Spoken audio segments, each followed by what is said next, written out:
Hello everyone, you're listening to Alternative Revelations with Linda Emmanuel. Today is podcast number 10. And before I get any further, I have to add this disclaimer into my podcast. I am not a doctor, nor am I a practitioner. I am only a researcher searching for the truth, revealing the truth to others. All of the podcast that you are hearing right now is for informational purposes only. Now back to the podcast. I'm wrapping up plant-based defense against mycoplasma, which is the most common cause of cancer and disease. And the title of today's podcast is it safe for you to stop smoking?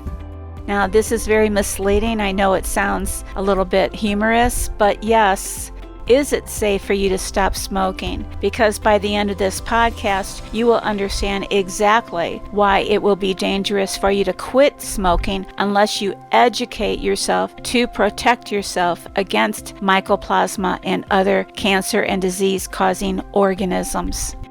If you have been listening to the other podcasts, you know that mycoplasma is the most common cause of cancer and disease, and it attacks degenerative or damaged tissue. And that's what the emphasis is going to be about in this podcast. When you smoke, you are damaging your lungs. Even the alkaloids you are breathing in are damaging your lungs. But when you quit smoking, you need to know how to protect yourself because you will probably get sick. How many times have you heard about somebody quitting and they immediately get sick? This is because when you are smoking, and of course I am not promoting smoking, when you are smoking, you are breathing in over 60 alkaloids of nitrogen-based phytochemicals. Now you're semi-protecting yourself from mycoplasma, but when you quit and you have those damaged lungs, then you're setting yourself up for cancer or disease.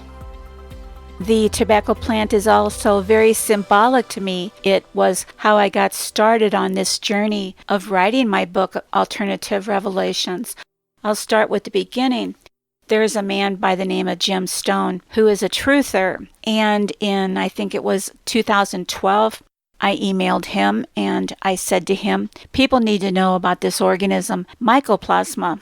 And he emailed me back really quickly and said, I had the one that causes Alzheimer's, and a footnote here is mycoplasma fermentan, and I killed it with the nicotine patch. Well, that was a surprise.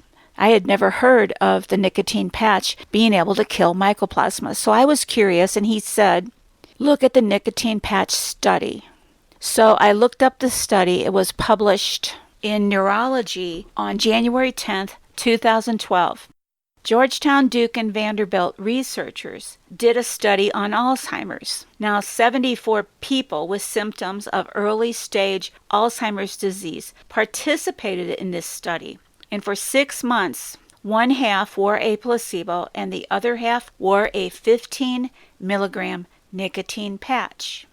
Now you've also got a note here, here's a footnote, is doctors and scientists, maybe they know about it, but they have to play dumb. They do not know about mycoplasma. They do not know what causes Alzheimer's.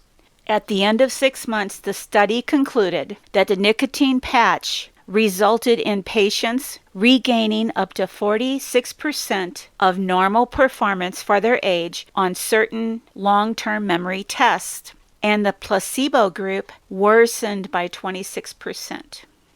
Now, the researchers believed this phenomena was attributed to the relationship between Alzheimer's disease and nicotine acetylcholine receptors in the brain, because the scientists had found that brains from autopsied Alzheimer's patients showed a large loss of these receptors, which are stimulated by nicotine and acetylcholine, a neurotransmitter. This is a good place to stop and read you from the U.S. patent that our own government applied for and was issued to about mycoplasma fermentan. And in the body, buried in the body of this patent, is what causes Alzheimer's.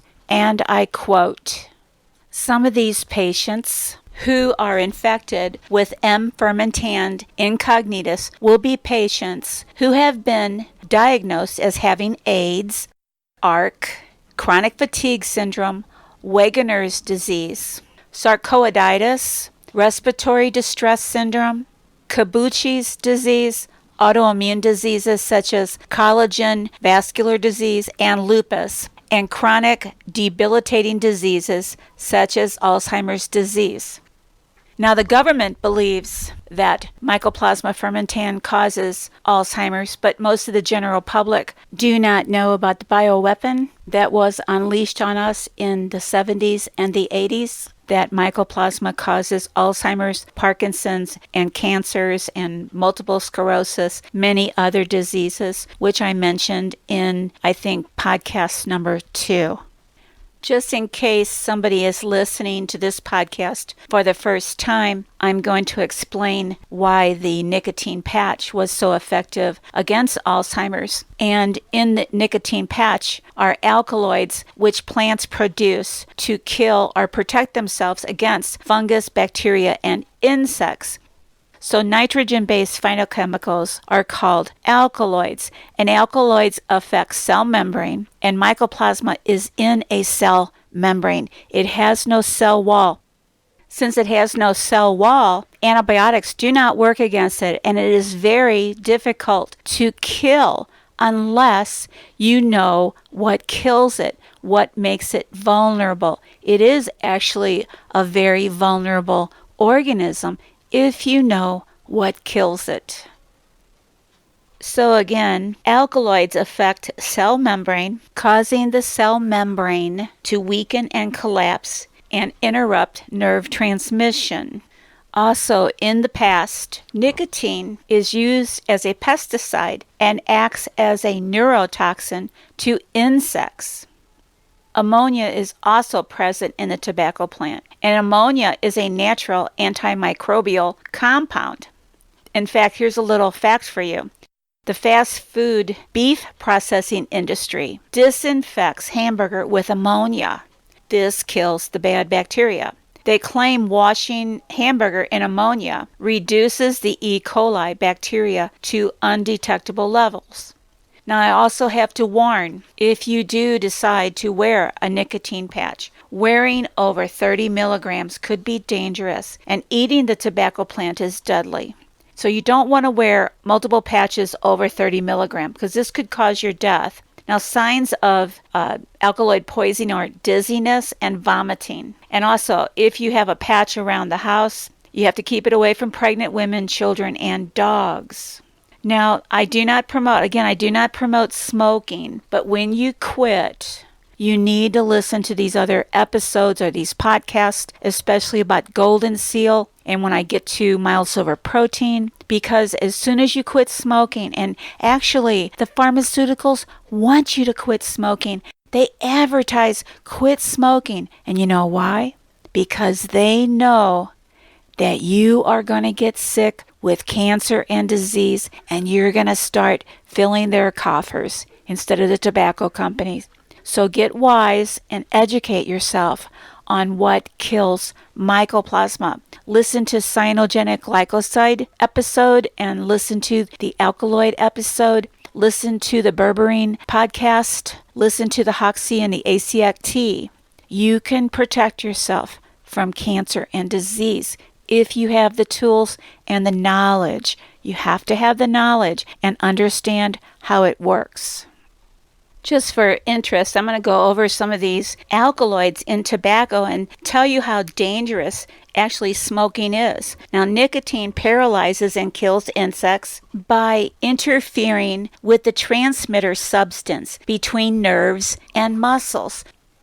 Another alkaloid by the name of anabasine deforms a fetus. Again, studies have shown that 2 of these alkaloids in the tobacco plant cause birth defects. Sometimes these researchers can be very cruel. There was another citation from Wikipedia about the lethal dose of this one alkaloid when given through an IV to rabbits. These rabbits must have suffered horribly just to see how much dosage would kill them. And another of these alkaloids is a solvent and is used in the manufacturing of other chemical compounds such as dyes, pharmaceutical products, and flavoring. And another one is used in the manufacturing of pesticides. Another alkaloid is very poisonous for the blood, which leads to pink coloration of the skin and inner suffocation. Its vapors are irritating to the eyes, mucous membranes, the respiratory system, and to the skin. Here's another alkaloid that negatively affects enzyme activity in the outer cell membrane of the mitochondria, which is your cell battery, which makes your energy. And this alkaloid is absorbed in the human body after tobacco use. Now, another alkaloid is produced from coal tar, and it is used to make antibacterial drugs and herbicides. It is harmful if inhaled, swallowed, or absorbed in the skin. The effects of acute poisoning includes dizziness, headache, lack of concentration, nausea, and loss of appetite. Now, what I just read to you is just a tip of the iceberg. After I researched the above alkaloids, I have no doubt that tobacco is lethal to microorganisms, insects, and in large doses to humans, especially children. And there have been many studies done using the nicotine patch. There's been Parkinson's studies, ADD, ADHD, schizophrenia, irritable bowel syndrome, and depression. And they all have shown benefits from the nicotine patch. This is because all these diseases are caused by mycoplasma. However, none of the studies have explained why the patch had such good results against these diseases. And there is only one explanation. The patch contains deadly antimicrobial chemicals, at least 60 plus toxic and very dangerous nitrogen-based compounds. Now here's another fact. It's not surprising that the tobacco plant depletes the ground of nutrients and minerals. So have I scared you enough to never start smoking or even wear a nicotine patch? Because when you wear that nicotine patch, you are absorbing all these poisons through your skin. I'm going to finish here, but I'm going to finish with a little bit of history about tobacco in the world. And here goes. Ancient records that tobacco had been used in the Americas date back to 1400 BC. Native American tribes traditionally grew and used tobacco. Following the arrival of the Europeans to the Americas, tobacco became popular as a trade item. A Spaniard was the first European to bring tobacco seeds back to the Old World in 1559, following orders of King Philip II of Spain. And before the development of the lighter Virginia strains of tobacco, the smoke was too harsh to be inhaled, and small quantities were smoked using a pipe. Tobacco became so popular that the English colony of Jamestown used it as currency and began exporting it as a cash crop. And tobacco was credited as saving Virginia from ruin. Now, the alleged benefits of tobacco also accounted for its considerable success because an English explorer in 1585 noticed that the natives' bodies were notably preserved in health and showed no signs of diseases that the English were often afflicted with. Tobacco's smoking, chewing, and snuffing became a major industry in Europe and its colonies by 1700. Then in the late 19th century, cigarettes became popular, and James Bonsack created a machine that automated cigarette production. This increase in production allowed tremendous growth in the tobacco industry until the health revelations of the late 20th century.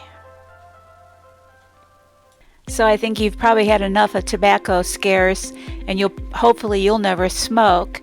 But the nicotine patch is one of my last alternatives or choices on fighting the organism mycoplasma.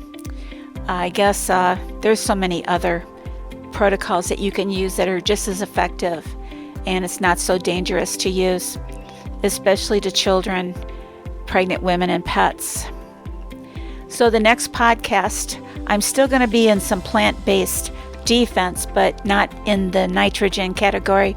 I'm going to talk about why coconut oil is so antimicrobial, and also I'm going to talk about a product called Carnivora. And Carnivora was used by President Reagan to get well from colon cancer. And I will reveal the secret behind Carnivora that not even the manufacturers of Carnivora knew about. So, until next time, good night and God bless.